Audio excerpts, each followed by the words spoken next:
Hi, I'm Vince Molinari, founder and CEO of FinTech TV, and you're watching Taking Stock. Early. I'm taking you after the bell too. What? 2 minutes to go here into the closing bell on this Tuesday, August 18th. Today marks, my friends, how about this, Peter Tuchman? 1 year since we launched Taking Stock here for the closing bell. Feels like yesterday. And you are one of my absolute favorite guests. You're so generous with your time. Top of mind, we'll talk to you again after the bell today, but the S&P down 0.6. What'd you see for the start of the week so far? You know what? I didn't see a lot. I mean, I think we're sort of in that corridor where people are really not clear what to do. There's no major sell side coming in, but the buyers are sort of being a little bit patient, I think, for what's going on.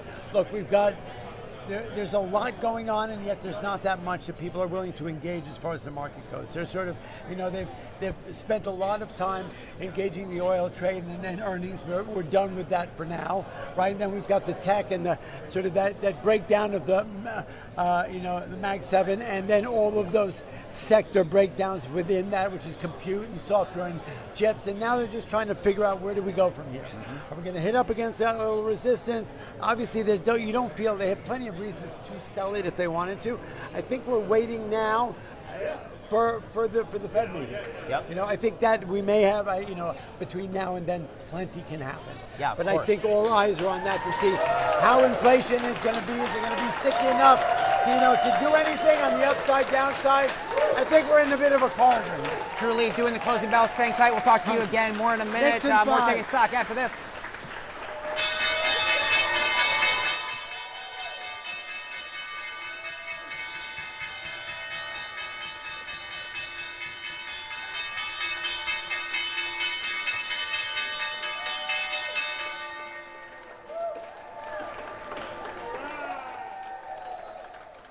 There you have it, the team from Trulieve, ticker symbol TRLV, here at the New York Stock Exchange for their exciting listing.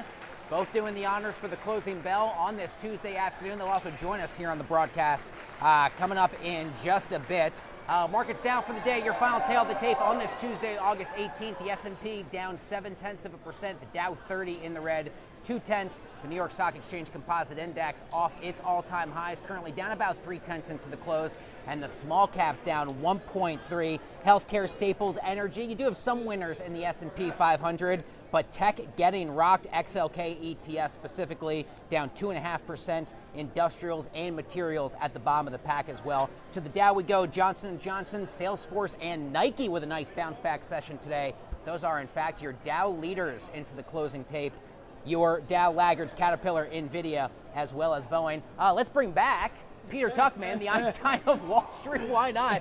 Thank you again. So you and I were talking right before the bell. Potential catalysts, things that market participants will be paying more attention to. We do have NVIDIA earnings next Wednesday. We do. That's a potential market moving event. It's absolutely, and I'm not sure. Look, obviously tech got a little bit rocked here today. Okay, do I feel like there's an anticipation that something negative is going to come out as far as NVIDIA? I don't think so, but we don't know. Right, we know that 98 of the S&P have beat. Is it 98? Was that the number I've been used? It was. Yeah, a majority of the stocks in the S&P have beat earnings and guidance. Amazing, because we are actually reporting earnings coming out at a time we're in the midst of a major conflict in the Middle East, where oil went from $67.39 a barrel up to $120 and hung out above $90 to $100 for a long time. The inflationary impact of that, which we felt all along the way, I don't even know if we've really felt how powerful that is, because that's huge, right? The economic numbers we got in the last couple of days have not really set us in a direction that much, but we definitely did see for many of the days over the last month, when oil was up, right, market was down. So there's that trade alone. But we do know that, look, think about the components going on. We had earnings, we had oil, we had the war in the Middle East. That's a big deal. We still don't have a resolution around that. We have the Federal Reserve, new chairman. Our first meeting we had was, while he was talking, this market rallied beautifully. The minute he was done, we sold off aggressively. Now, some people say it was to do with that trade, the Citadel, 50 cents on the dollar buyout of that hedge fund. Maybe that was something to do with it. Or maybe it was the fact that this new Fed chairman is not going to do what Jay Powell did, which was give everybody an inkling of what his plan was to do beforehand. right? I mean, there was transparency, there was honesty. I actually liked the guy, right? And I liked the way he presented himself. But the bottom line is we don't know him that well yet, right? And we know that every day it's changing. Right now it's 66% probability there'll be no change in the in interest rates, right? And then it was, a week and a half ago, there was like a 56% chance that they were going to raise them. Look, anybody looking at this is going to know that, under Trump's watch, are we actually going to have interest rates be raised? We don't know. Right. We don't know how he's going to position himself. We do know that for the last 4 or 5 years that, Mr. Trump has been, deeply on top of Mr. Powell about even considering ever raising them, let alone staying in this interest rate cutting cycle that we were in for a little while. However, we know this is a different person, a different governor. First time in a long time we had dissent amongst the ranks in that last meeting, right? We knew that. And so I don't know if the market is yet comfortable with the way he postures himself, positions himself, and what we're going to expect when it happens. If we get economic data between now and then that shows us that inflation's a little stickier, then anything can happen. So I'm presenting you with, if we unpack everything that's on the table, it's a lot. I know I look like Einstein, I'm not that smart. I'm not sure I can explain to you how all of this ends up, right? I know the market, with everything thrown at this market, the market still is trading at amazing record. We were at the S&P 7,800 earlier in the week, right? I mean, the Dow Jones is trading at 53,000 plus, right? These are spectacular numbers, taking into account everything that's gone on over the last number of months. We are still in the midst of a major global confrontation. I don't want to get ahead of ourselves. Get those 8K hats ready for the S&P? Maybe not quite yet. Yes, but before you know it, they're on order. Peter Tuchman, the Einstein of Wall Street. Thanks for coming back and chat with us some more. We'll talk to you again soon. I'm not guest number 2, am I? No, you're always guest number 1. Always guest number 1. Skylar, grab your mic. Here, a few of the top analyst calls. That Nixon 5. Thank you, Peter. A few of the top analyst calls. Excuse me. Pardon me, folks, that moved the tape this morning. Here on Wall Street, first up, Wells Fargo given an overweight rating to Scribe Therapeutics. $60 price target, 180% potential upside relative to yesterday's close. Shares up 40% since its IPO on July 27th. Next up, D.A. Davidson upgrading Duolingo. They say the stock is poised for a bounce back. Price target boost from 130 to 160. Shares down, however, about 25% year to date. Third and finally, Raymond James downgrading Abercrombie & Fitch from outperform to market perform. Shares up today, still down 15%, however, since the start of 2026. Howard, we'll take a look at one name that calls the New York Stock Exchange its home. It is shares of Norwegian. They were down for the day, and, well, the sell side continued pressuring into the close, down more than 3%. Mizuho analysts downgrading the stock from outperform to neutral, slashing the price target as well for NCLH from 22 a share down to 17. Shares down for the week, but they had really been moving up kind of nicely off their lows from May 19th. Norwegian down 3.1 today, down 10% year to date. Well, the New York Stock Exchange's very own Ashley Mastronardi caught up with IBM's Jonathan Adashik. They discussed the ways that artificial intelligence is changing how fans engage with sports. Take a look.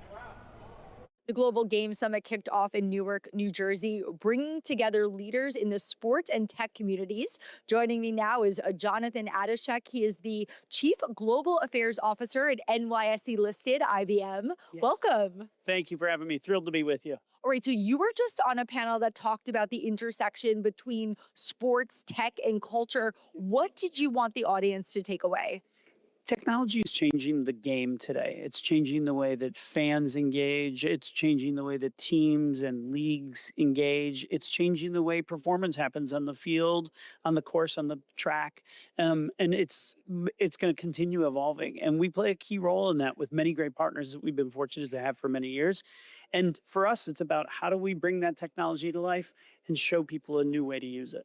And I understand that IBM has partnered with major sports organizations for the past 35 years. Can you talk about the value of those relationships? Yeah, for us, it really is true partnerships. So we've been fortunate. We've got great partners with Wimbledon, with the US Open, with the Masters, with the Grammys, with UFC, Ferrari, all of those properties. And they're true partnerships where we work together with those partners to help them solve, to help them create the biggest opportunities that they can have and how do they solve their biggest challenges in front of them. We have a phrase, we have a campaign called Let's Create.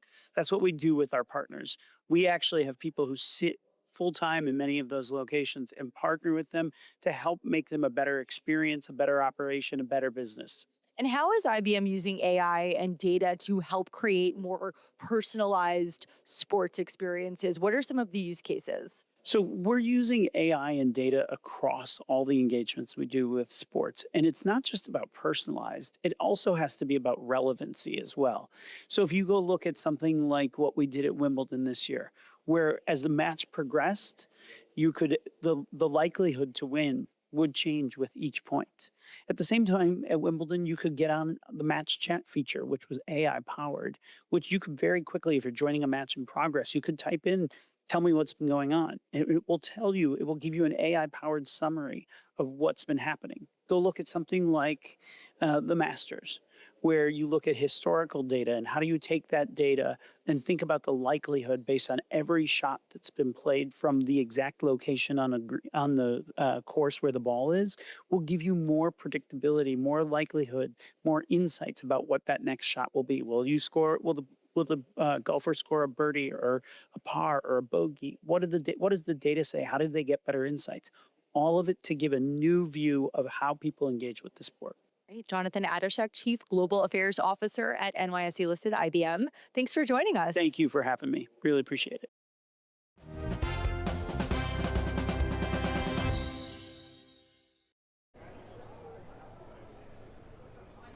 Welcome back to the show. Our next guest joins us via Zoom. I've been very excited for this one-on-one conversation. He is the chairman of O'Leary Ventures, Mr. Wonderful himself, the truly one and only Kevin O'Leary. Join us here on Taking Stock. Kevin, nice to talk with you as always. So everyone seemingly out there, they're investing in AI chips, but I know you are investing ultimately in what powers those chips. How are you thinking about uranium, Kevin, in this particular environment? I wasn't thinking about uranium at all. The way I started to discover the change of attitude about it was through the data center business we have, and speaking with leadership in most states and other countries, Finland, Norway, Canada, where we have projects. There is a change, obviously, you're well aware of the debate going on around who pays for the power, who makes the power, where does the power come from for data centers, not just today, but over the next 10 years, because demand's insatiable for both cloud computing and AI models. And so if you think about even just 10 years ago, if you brought up the concept of nuclear power, I mean, that was really unpopular because of Chernobyl, 3 Mile Island, the disasters in the past. But there's so much new technology, SMR, small modular units or reactors, are actually going to be available in just a few years for 300 megawatts. The challenge is, how do you power them? You need uranium, and that's when I started investigating into that commodity.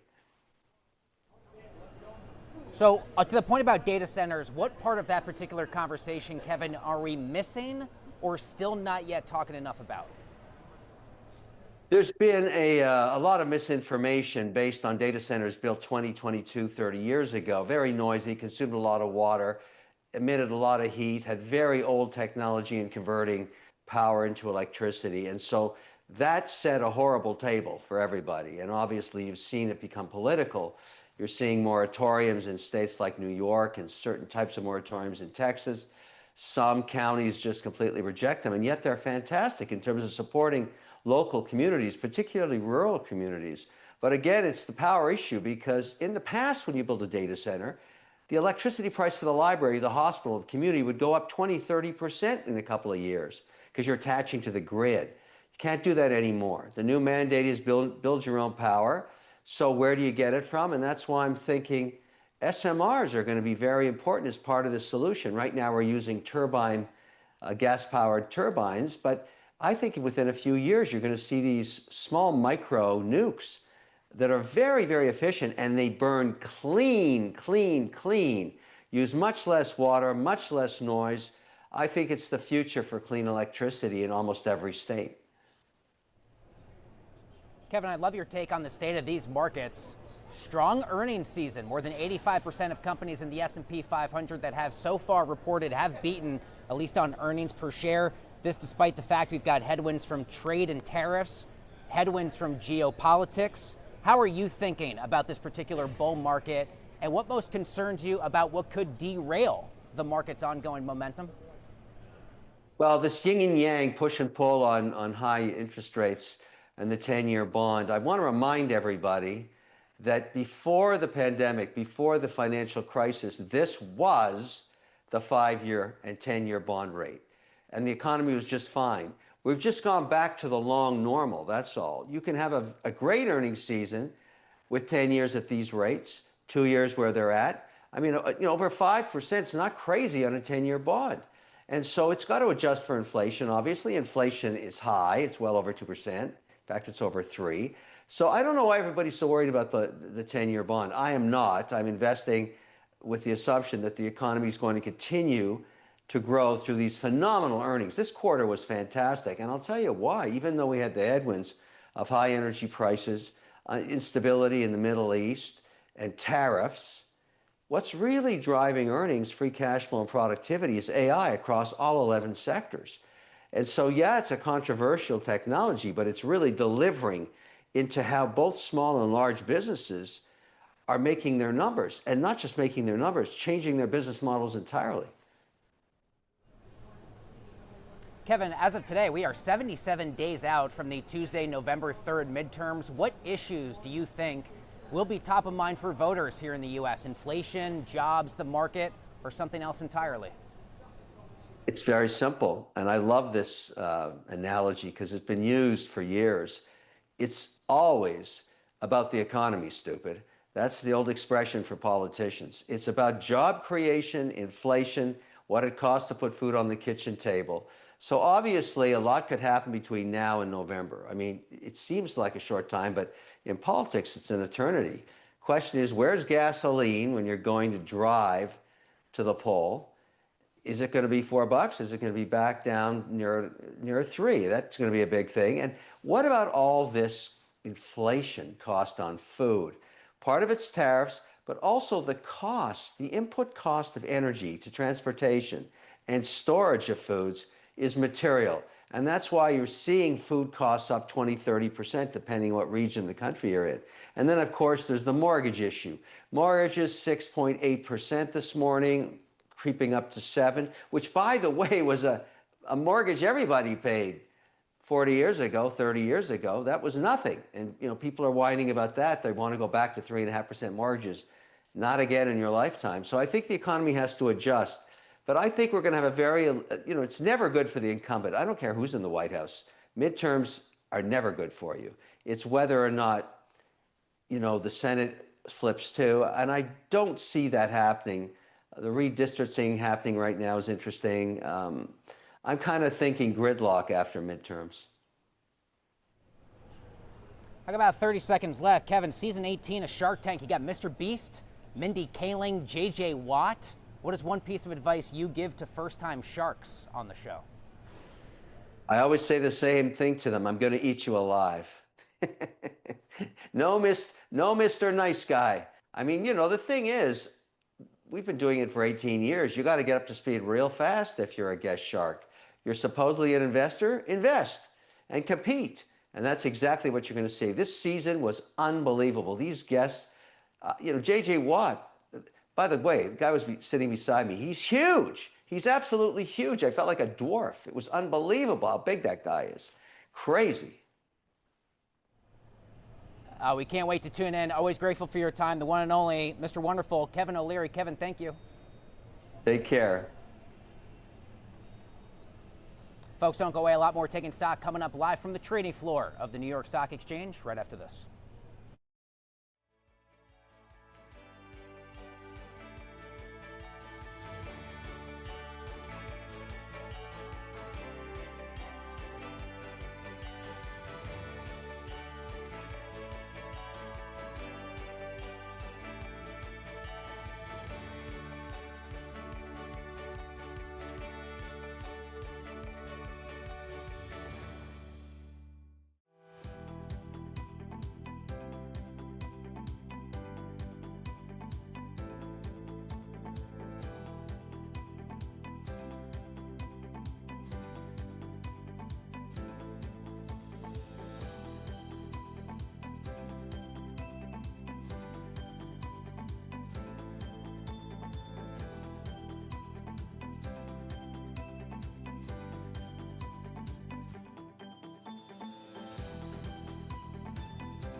Welcome back to the broadcast on this Tuesday afternoon, live from the trading floor of the New York Stock Exchange. Kim Rivers joins us now. She is CEO at Trulieve Cannabis Corp. She and her team just ringing the closing bell down here at the big board a few minutes ago. Nice to see you today. Thanks for taking some time. Yeah, thanks so much for having us. So the first U.S. cannabis company listed here at the New York Stock Exchange. I've been down here for almost 10 years. I feel like we've been building to this moment for a really long time. What does this mean for you and your team? Yeah, you know, I mean, obviously this is a monumental and tremendous day for Trulieve, but it's honestly bigger than that. We have built an amazing company. We serve thousands of people every single day and employ thousands of people as well. But really, when you think about what this means for the industry and the fact that we now can participate in the biggest financial market in the globe, it really is historic and so much bigger than just Trulieve. Can you give me some sense about what the regulatory road has looked like to get here? Because Sure. we've seen the headlines looking at it from the outside. I'm sure it's been far more difficult for you than the rest of us could even imagine to have a day like today. Yeah, well, I mean, you know, it really is about empowering individuals in the United States to take more control of their healthcare journey. And thankfully, states across the country have recognized that. We have over 40 states who have passed some sort of medical cannabis law, but credit to the president and to this administration for taking decisive action and moving this across the finish line with an executive order and then a final administrative order rescheduling medical cannabis and allowing companies like ours access to the exchange and also for additional research. So again, this is a new chapter and it's day one. How about some other policy changes out of Washington from the regulators, the powers that be on Capitol Hill and in the administration to finally make this a reality after so many years of potential conversations to get here? Yeah, I mean, the fact that now we're looking at the ability to actually talk with investors in the United States, to have meaningful conversations that they can actually invest in a U.S. company. We are now U.S. domiciled, right? And the fact that, again, we are participating in the world's largest capital market is really very exciting. We're going to be the first of many. So, you know, stay tuned. As an industry, we're coming. And I would also say that as we move forward on banking, we also have broader rescheduling that's coming this fall. So U.S. cannabis is here to stay. And again, what I say is cannabis has been in the United States for a long, long time. The question is, you know, do we want to have regulated, safe, tested products, or do we want to have products that folks are getting from the black market? And thankfully, the federal government, along with state policy, is finally keeping up with patients and with the times. Well, the ticker symbol is TRLV. A nice day today at Poppin Shares, 2.3%. Kim Rivers, CEO of Trulieve. Congratulations. Thanks for taking a few extra minutes for us here on the show. Thanks so much. Don't go away. A lot more Taking Stock coming up right after this.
Welcome back to the show. Time now for a few headlines in the world of fintech, crypto, and artificial intelligence you need for your Tuesday afternoon trade. First up, the crypto majors flat to the upside. Bitcoin currently hovering right around 64,589. Next up, Citi planning to launch a digital asset custody service later on this year, beginning with BTC, allowing clients to hold both traditional and crypto assets through its new Custody Plus platform. And finally, crypto futures tracking Chinese robotics maker Unitree are signaling a more than 300% pop ahead of its Shanghai market debut on Wednesday, implying a valuation of more than $40 billion US. And now Scarlett Sieber is back with a whole new edition of Hindsight 2020, where she breaks down key dates in financial history. Take a look.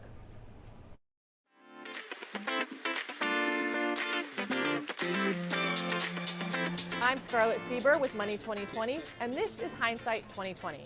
Let's rewind to August 18th, 2015. For years, startup valuations had seemed to move in only one direction, and that was up, up, and you guessed it, up some more. Investors competed for deals all the time. Private market valuations soared. The term unicorn became part of everyday business language. Then Fidelity began marking down the value of several high-profile private technology companies. It wasn't dramatic, it wasn't a crash, but it was important because it challenged a powerful assumption that private valuations always reflected reality. The lesson was simple. A company's value isn't determined by the last fundraising headline. It's determined by what someone is ultimately willing to pay. And those are not always the same thing. So let's look at this in 2026. Markets still experience cycles, of course. AI is attracting enormous investments. Capital continues flowing into high growth companies. But the same question remains, how much is growth actually worth? How much is future potential worth? And when should optimism meet reality? August 18th, 2015 reminds us that valuation is part math and part belief. And belief can change quickly. That is your Hindsight 2020, because sometimes the market's most important corrections happen before prices actually fall. Back over to you.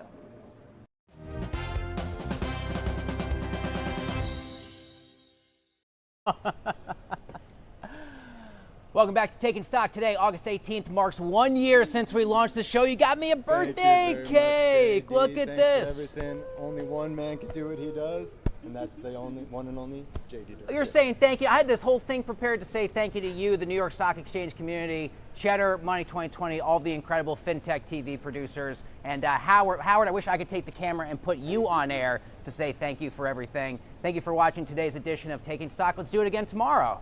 We'll see you again from the big board.